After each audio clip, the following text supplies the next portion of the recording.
Hey guys, just coming at you guys with a video guide on the MoM miner I have been playing on stream for the past few days.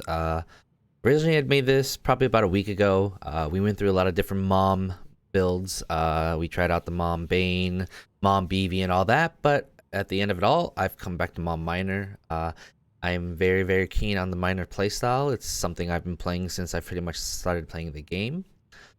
So just gonna do a quick map showcase, a couple bosses, and then we'll go over the actual guide itself in the POB. So we'll go ahead and we'll start out with a Maven. So you guys can see what it looks like to do Maven on Frostbolt. Now you can use Creeping Frost. This is also something that I have been doing on stream as well. I will say Creeping Frost has a much better single target, but in terms of mapping, it just doesn't feel as good. Whereas Frostbolt works perfectly fine for mapping and for bossing.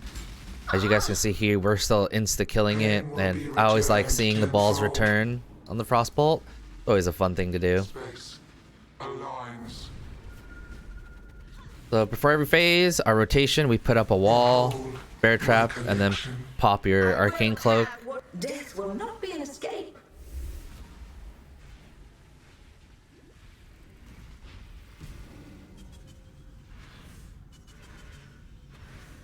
Scurry! Scurry! Why? Resistance will be punished. Time controls. Scurry. Can I not have but a moment's respite? My irritation is growing. A cascade of pain. How? As you guys can see, tell that we're still tanky. Just because we have under 2k life does not mean we are squishy. You know, you got the whole mind over matter aspect of it all.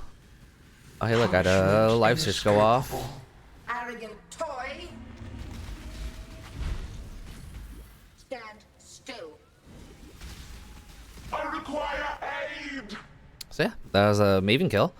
As you can tell, very fast, very efficient. The living toy must. Now I'll give you guys a quick little map showcase. Let's do an atoll.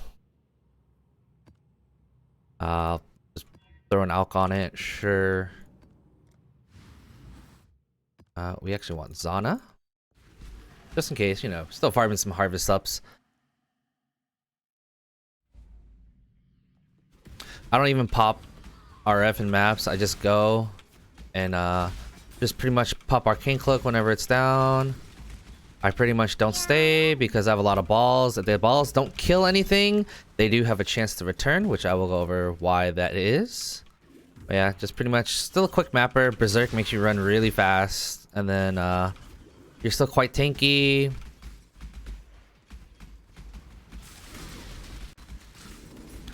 Yeah, Frostbolt feels really good. Creeping Frost, like I said, it's fantastic single target, but in terms of mapping, it feels actually very big while mapping. Stay sane. We did get a harvest.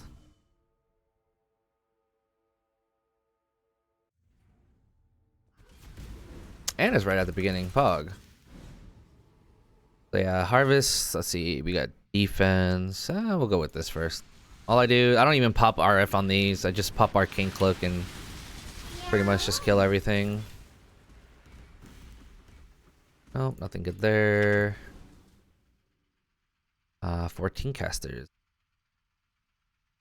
But we got Atlas missions. We do want to be farming up some Nemesis. I have some plans in the future for messing around with trying to get some headhunters and some maps. Domination, Alvas. Actually, Alvas is not bad. We do kind of need some Alvas too. We have a lot of double corruptings that we need to do that are going to require a good bit of Alvas. Defense, divinations. I will go with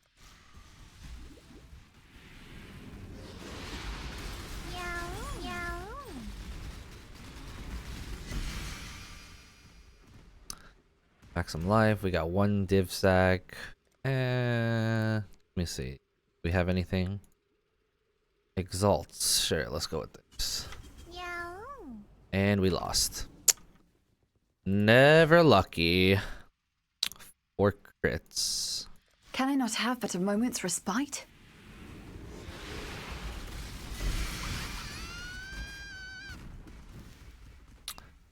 Non-crit to crit. Got some randomized crits, which we will kind of need in the future. Let me see here. Get rid of this. And keep the non-fizz to fizz. Let's go ahead and use it. Yeah. Yeah. Never lucky. Why don't do gambles, guys? Gambling's bad. Gambling is no bueno. Don't do it. Just don't. Alright, well, that's it for that. And this, of course, is where I forgot portal scrolls. Because, you know, forget. Alright, back to the other map.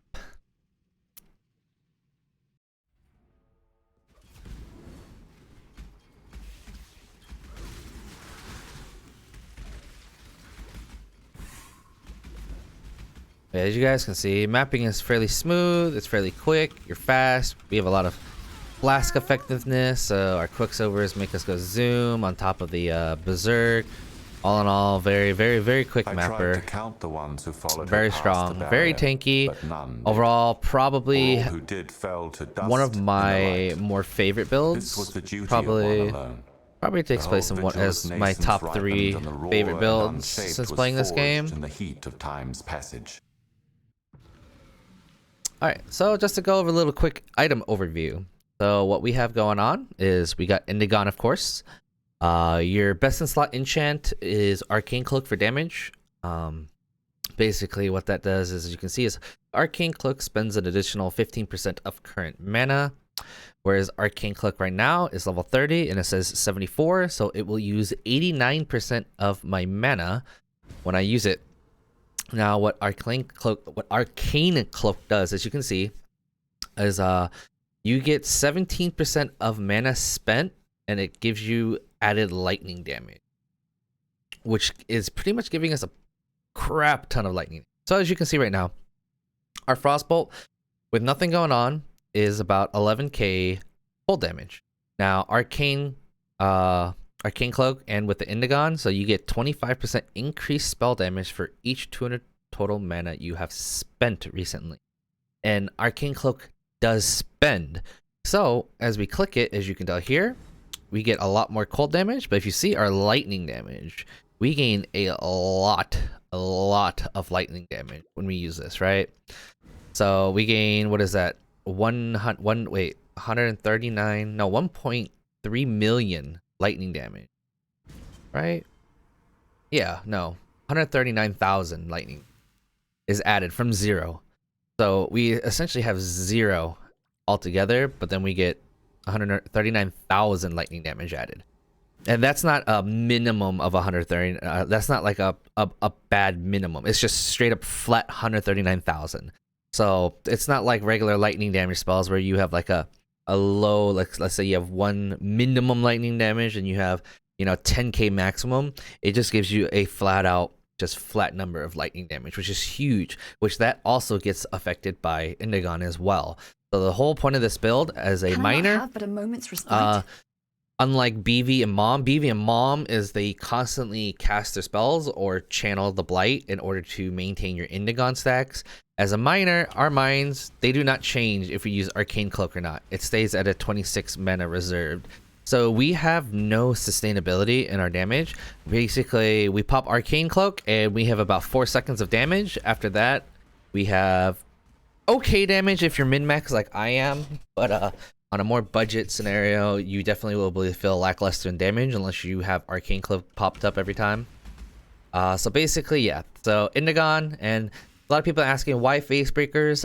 Face Breakers I have because they're cheap. I paid 50C for these, but the most important part about the Face Breakers is the implicits, the +1/+3 or +1/+2 socketed duration and socketed gems. Those pretty much make a break point on Divergent Arcane Cloak, and as well as Arcane Surge support when it's level 21. So with that breakpoint, this is the 2 best implicits you can get. And then we use Facebreakers because it has a free 30 multi. We compared this with some GG Hands of the High Templar with pretty much +1/+2, spell crit, and maximum frenzy. And pretty much the Hands of the High Templars won by 0% damage. It was like a total difference of like 2k more damage. Which is absolutely nothing because those gloves are very, very rare to see. They will most likely cost you hundreds of exalts, whereas you can use Facebreakers and they cost you nothing. Ring-wise, as you can tell, we're using Essence Worm. I am using Zealotry instead of Skitterbots. And that is because I am using a Zealotry Watcher's Eye with more pen because I am a hybrid. I'm not doing pure lightning anymore, and I am doing a hybrid of cold and lightning because Frostbolt itself has very, very, very, very good flat base damage. As you can tell here at level 23, it does 13, 22, 19, 80 cold damage flat, which is really, really high for a spell. So naturally I have that, which is good. I also run Snowstorm, so we gain lightning damage as extra cold damage against chilled enemies. And since we're running a cold spell, we don't need Skitterbots for that. Our cold hits will automatically chill the enemy and give us our damage boost. Whereas if you're running like Ball Lightning, Arc, and Fireball, you need anomalous, or not anomalous, but you need Skitterbots because Skitterbots will chill for you to give us the damage bonus from Snowstorm. But because I am using a cold spell, I do not. Now the next biggest thing that people probably see is the Skyforce. I didn't want to run Omekins this time. I felt like the build is tanky enough as it is, and I am a little bit better on my boss mechanics. I've done bossing for many leagues in the past. So when it comes to mechanics, I felt like I didn't need the dodge as much, so we went with Skyforce because they have a lot more mana. It's 120 flat mana, which is actually better than the 20% mana gain from Omekins. Also, we don't have the nasty degen that the Omekins have. And as well as stun threshold is based on 500% of your mana instead of life. So instead of having a flask craft for the stun immunity, we can just go with crit chance, more damage. And basically what that entitles us is, let's say we had 9k mana average. That means your stun threshold would be based on you basically having 45,000 life. So you're not going to get stunned. You will die before you get stunned. So you'll most likely get one shot before you ever get stunned, which is really kind of nice. And then people are asking, you have the no life regeneration. Doesn't that mess with the whole Indigon and Agnostic? Well, so this is no life regeneration, but we bypass all of that because our Indigon is recover 10%. It's not regenning, it's recovering, which is 2 different types of wording, which pretty much let us say, well, Skyforce, you have no negatives for us, you only have positives. Same thing as Agnostic is, while not on full life, sacrifice 20% per second to recover that much life. Same thing with the Pathfinder, which is recover 4% life when you use a flask. And, with 5 flasks, that's 20% life recovered, not regenerated. So, yeah. In terms of the ring, we got ourselves a delve-based ring. So, unfortunately, all delve items with the delve mods only drop I-83 because they only drop from the chests. And even while in the delve, they are maybe, +3 level of items in the skill zone. That doesn't matter. That doesn't affect the chest. So you will never find a delve-based item higher than 86 or higher than 83, unfortunately.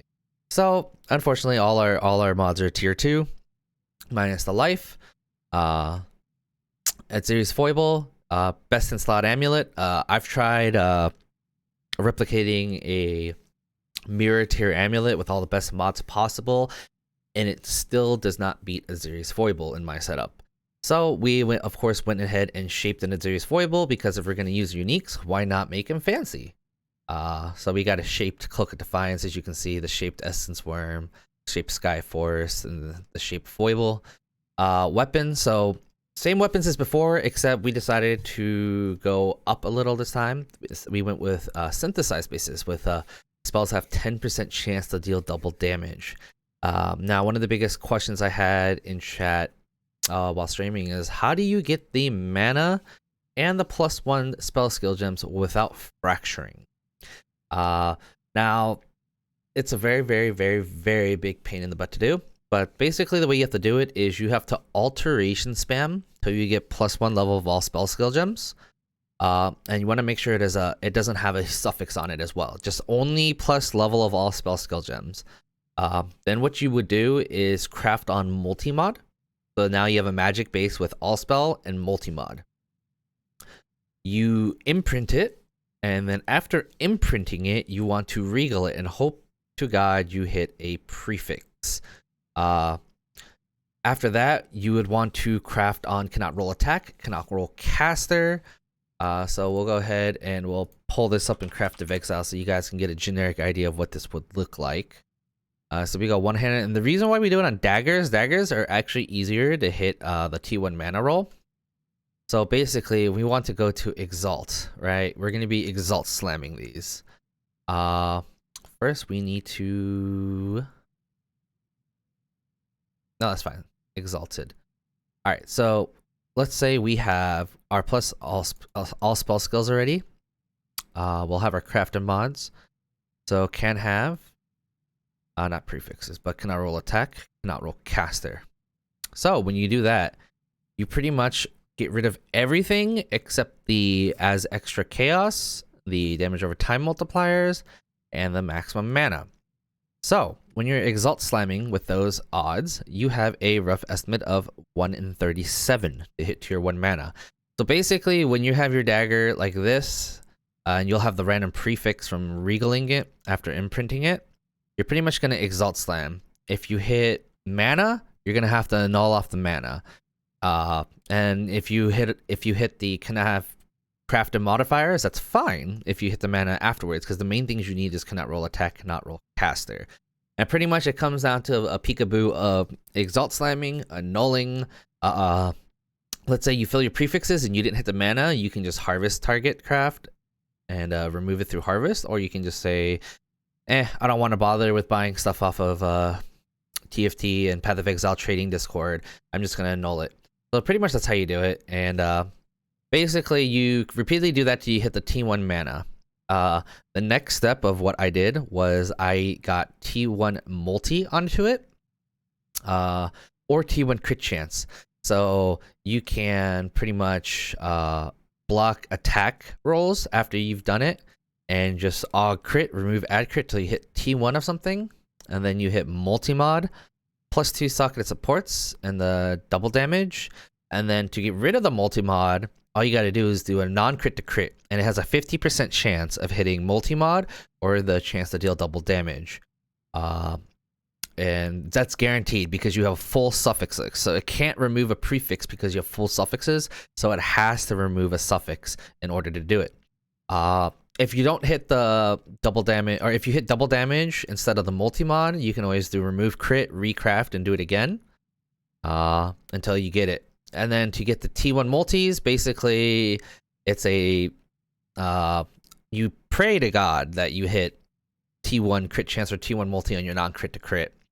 If you did not, that's where it becomes a big pain in the butt. Then you got to do a remove crit if it's crit chance to spells or multi that's not T1. But if it's, of course, if you hit the crit with attacks, then it's just a remove attack, and you got a 1 in 6 gamble from there. But pretty much you just keep doing that.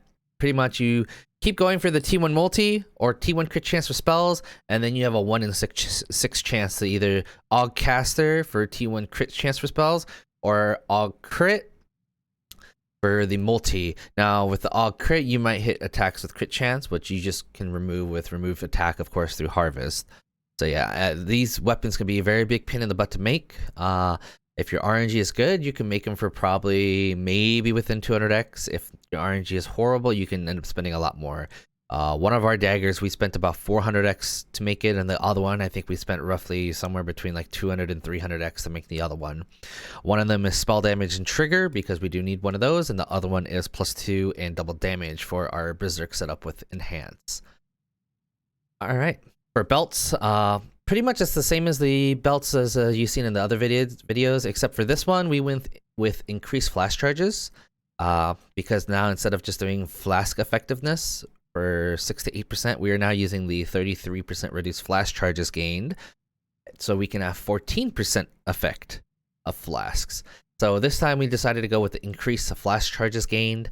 To make these belts is just as like the other belts, as I've mentioned before. The easiest way to make these belts, you don't need it shaped. I went ahead and made it shaped and redeemer just because, aesthetic purposes. But you can grab a regular belt that does not have any influences. You want to get T1 mana and the increased flash charges gained, or reduced flash charges used, either or. You want to make sure the prefixes are filled, and you want to make sure that the flask mod on the suffix is the only mod there is. And basically what you would do is craft cannot roll attack mods, and then you redeemer slam it. And you have a 1 in 3 chance for it to be T1 mana recovery, a 1 in 2 or 2 in 3 chance that it has mana recovery in general, or you get the remove freeze when you use a flask. So they're very cheap to make.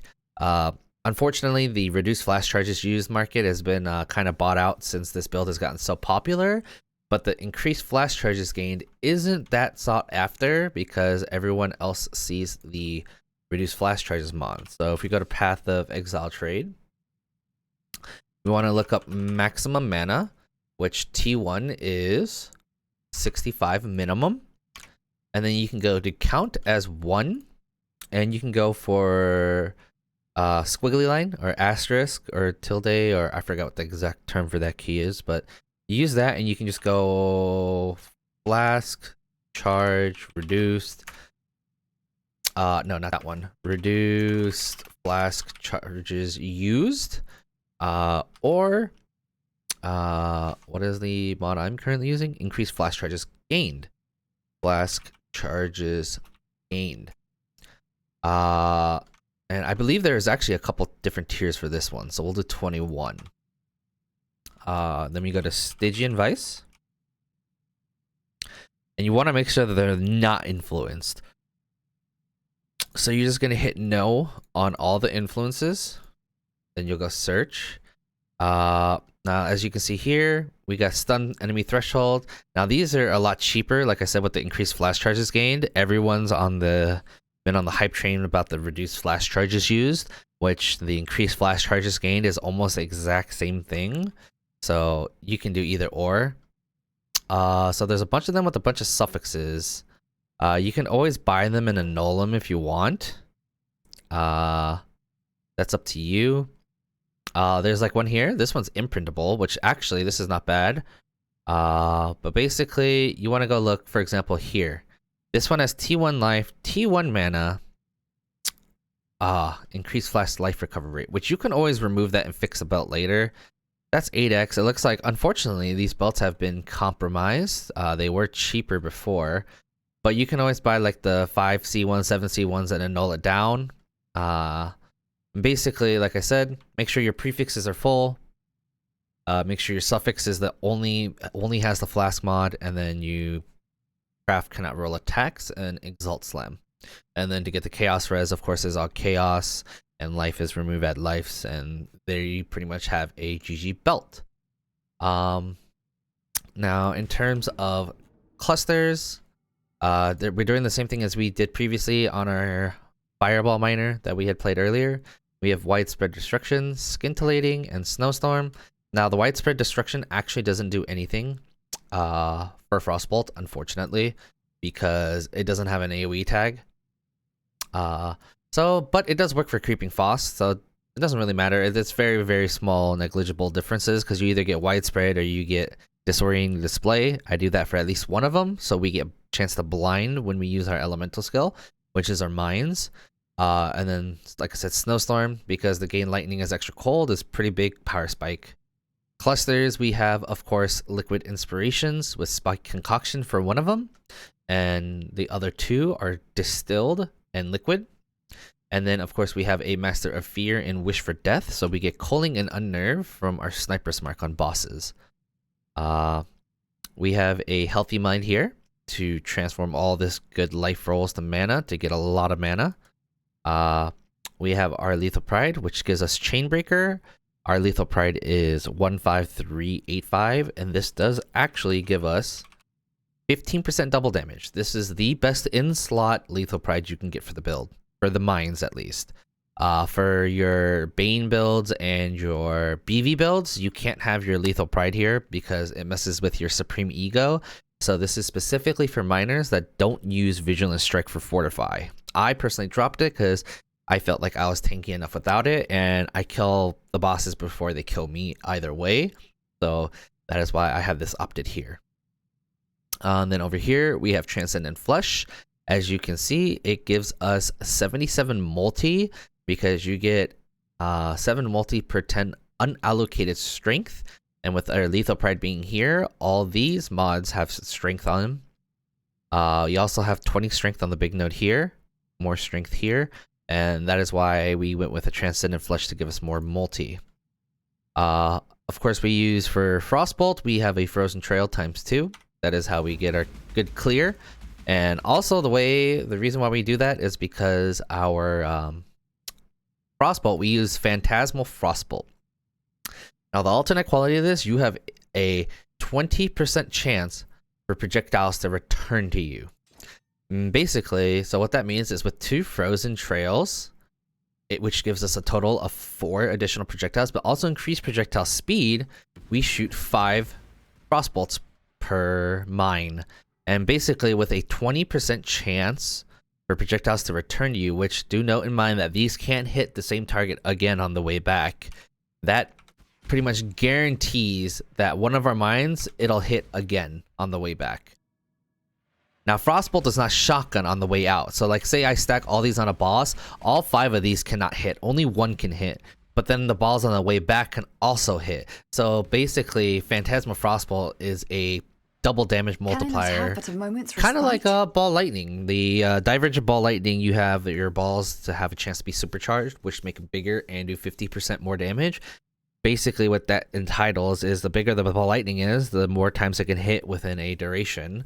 And the 50% more damage, so it's pretty much like a double multiplier for Ball Lightning. Same thing when Phantasmal Frostbolt. It just pretty much ensures if we don't have enough damage to kill it with the balls on the way out, it'll make sure that our balls on the way back will hit the boss as well. So it's just a free double damage.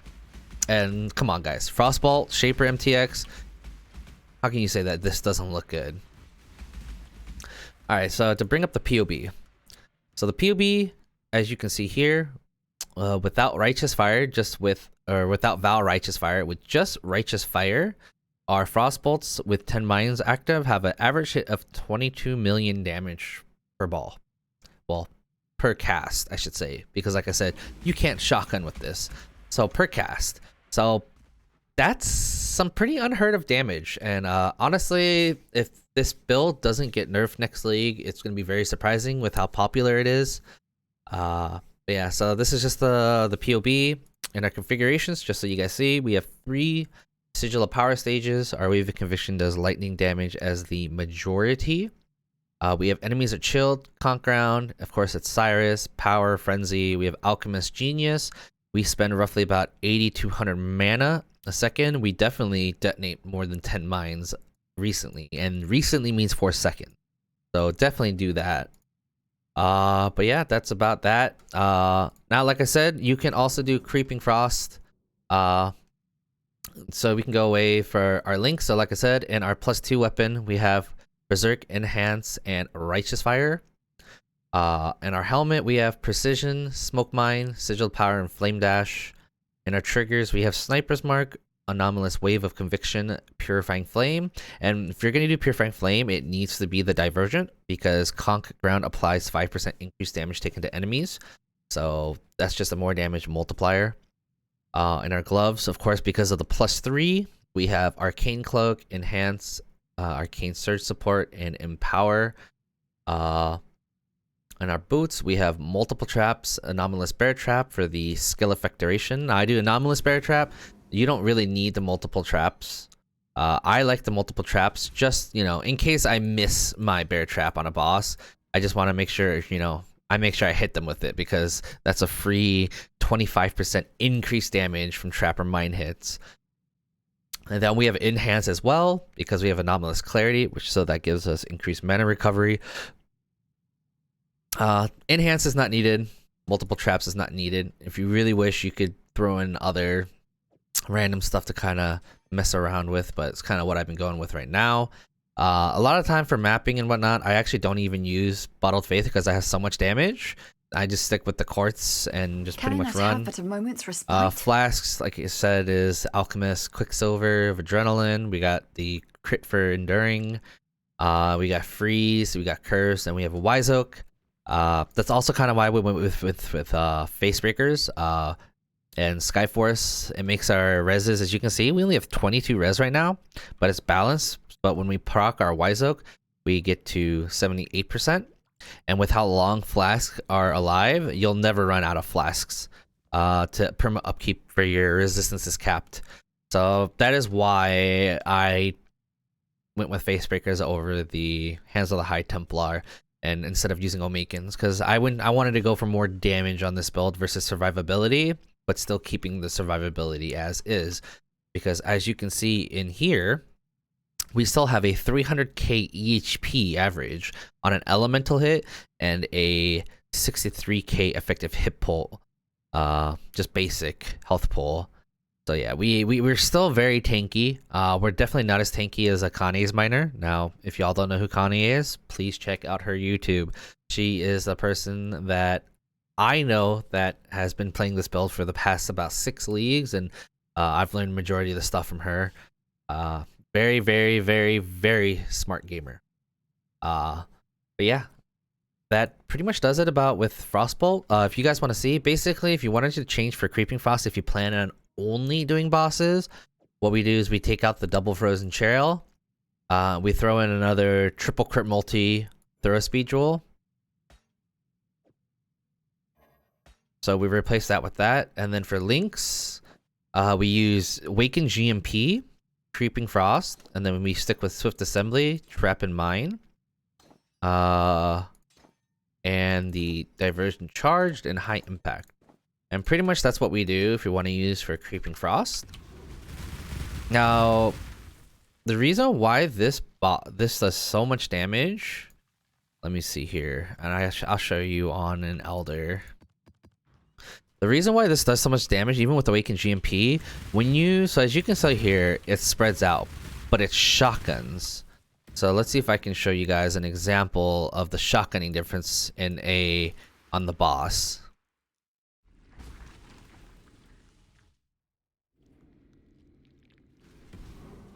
So if you see from Elder here, right?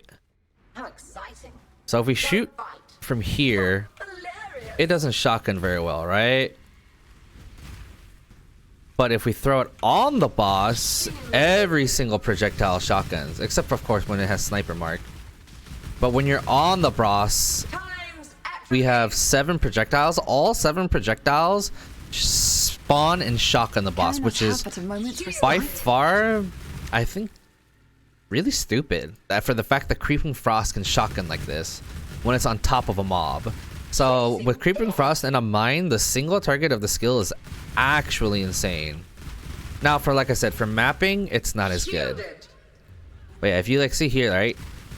Literally all 7 projectiles hit on top of the target. Versus if I were to use it from further away. If you use it further away, it doesn't have that effect. So that can be a little bit annoying, especially for the feared fight and whatnot. You're not going to be able to throw the mine on top of them every time. So that's kind of why I kind of like Frostbolt. But we've been messing around with Creeping Frost just because why not?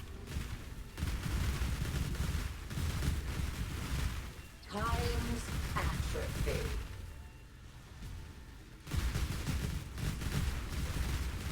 Chasing death.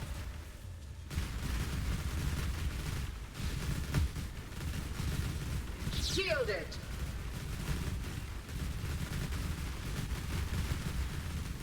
And it sounds cool. Sounds like a straight machine gun.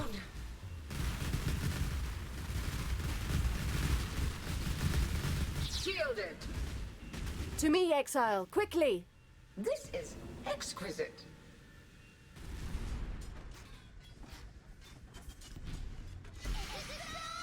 Smooge. Was Smooge. So yeah, that's Creeping Frost. So like I said, you can do either Creeping Frost or Frostbolt. By far, I would say Frostbolt is my favorite. Fireball does just as good as damage. Ball lightning does as good as damage. When you're at this level of min-max, you can literally throw whatever skill you want into this and use it as a mine. The build is very, very broken. Very strong, very tanky. There's pretty much the only downside is when your Arcane Cloak is down, you have like no damage. But outside of that, it has nothing but pros. So yeah, that's it for this video guide. Please leave comments if what you would like to see differently in future guides. I am fairly new to the YouTube scene, but I do plan around to be a while. I would appreciate it if y'all liked and subscribed. But yeah, if any questions, any suggestions for my YouTube guides, please leave in the comments below. You can always check out and hang out with me in stream. I'm always live every day for about 10 hours a day. That will be in the description below as well. And I'll see you guys on the next one. Thank you very much.